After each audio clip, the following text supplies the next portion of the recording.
Thank you, Mr. President.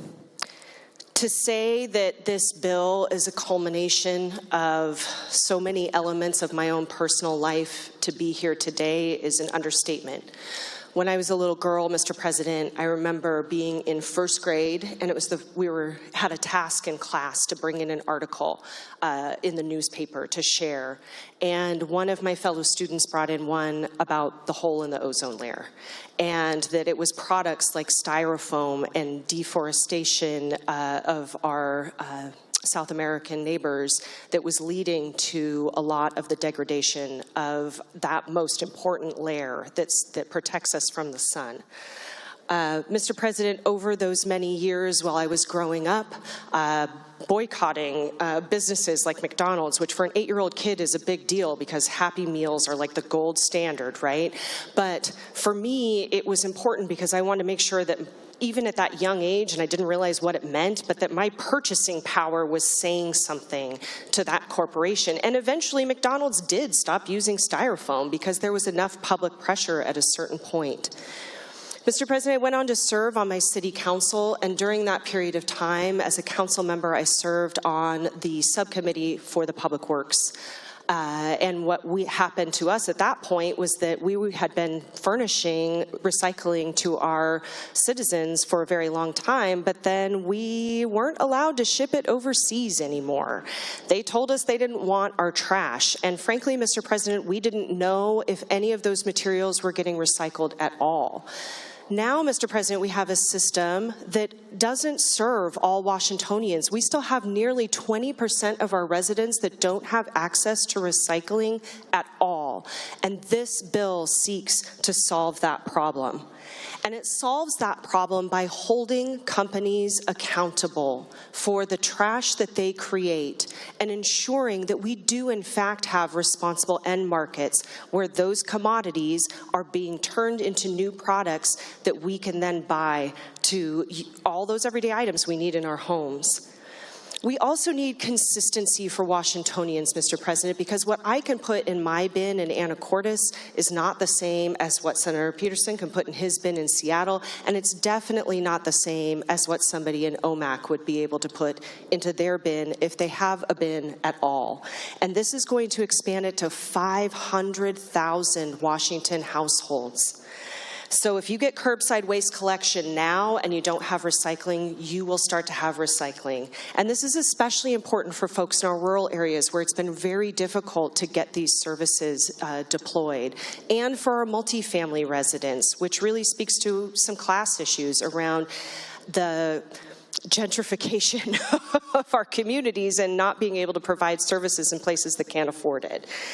We're going to join the rest of the West Coast in this policy. This policy has been in place in British Columbia for over a decade, where we are able to look at studies to do the cost analysis to find out if it does in fact reduce consumer costs or whether it impacts people at the grocery store.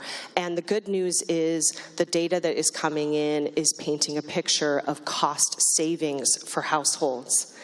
And that's why companies like Walmart, Amazon, Coca-Cola, Nestle, Kraft, Heinz, Target, and L'Oreal are all in support of this program, because we are going to build the market forces and the economy of scale that is going to be necessary to create the commodities markets required for this program to be successful.